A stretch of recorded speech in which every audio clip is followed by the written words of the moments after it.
नुक्ते की बात यह है कि बहुत सारे लोगों को छींकें आती रहती हैं, नज़ला ज़ुकाम होता रहता है, लेकिन छींकों का उनका बड़ा मसला होता है।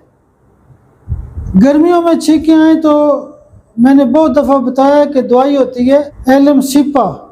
अगर सर्दियों में छींकें आती हों तो दवाई होती है सबाडीला। सबाडीला छींकों की ख़ास दवाई होती है, लेकिन इसका इस्तेमाल सर्दियों में किया जाता है।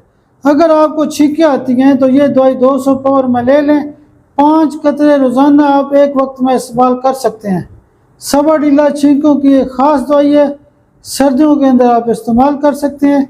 200 पावर के 5 कतरे दिन में एक डोज काफ़ी है। बहुत शुक्रिया।